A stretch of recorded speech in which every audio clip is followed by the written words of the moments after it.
Let's talk about email. We've all been there, right? You send a super clear, important email, you wait for the reply, and the response you get makes it obvious they barely even skimmed it. It is so frustrating. And it often leads us to use one of the most notorious phrases in the entire corporate world. Today, we're going to fix that. We're upgrading your email toolkit for good. So picture this. You've laid out the next steps perfectly. You attached the right file, you answered their question in painstaking detail, and then, ping, the reply hits your inbox asking the exact question you just answered. You just kind of sit there for a second, feeling that little spike of pure, unfiltered frustration.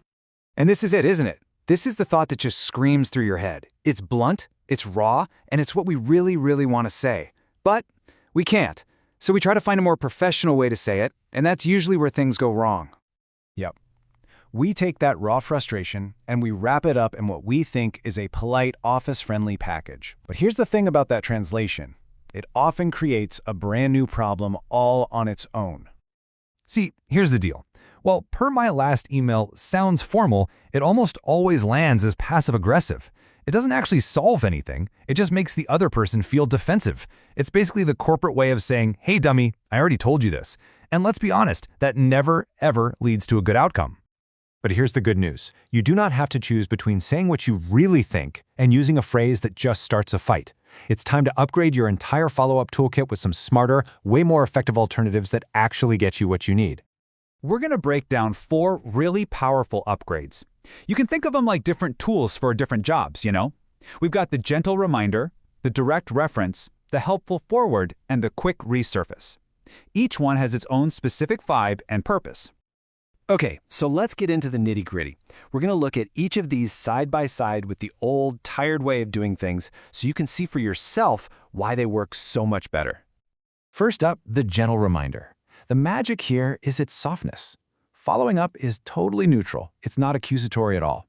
It just assumes the other person is busy, not that they're ignoring you.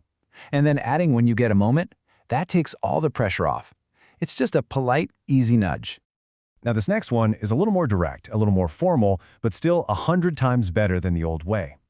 As outlined is a really professional way to guide them back to the specific details they might have overlooked. You're not saying you didn't read it. You're saying, hey, the info you're looking for is right over here. Oh, this one is fantastic, especially for those never-ending email chains. When the important info is buried 10 replies deep, this is your best friend. Bringing forward my previous update instantly frames you as being helpful and collaborative. You're not scolding them, you're literally saving them time and effort. It's a total power move. And our final upgrade, resurfacing. I love this word. It's so modern and efficient. It just suggests that you're popping your message back to the top of their very crowded inbox just for their convenience. It makes you look organized and considerate, which is always a good thing. So here it is, all laid out for you in a super handy cheat sheet. This really shows how you can pick the right tool for the right situation. Do you need to be polite and gentle? Or maybe a little more formal and direct? Is the goal to be helpful or just quick and efficient? Having these options ready to go makes your communication way more strategic.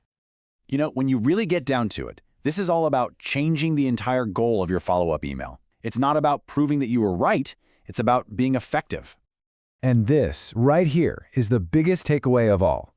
The second you shift your thinking from, why didn't you read my email, to, how can I make this easier for you to answer, everything changes. You stop being a critic, and you become a problem solver.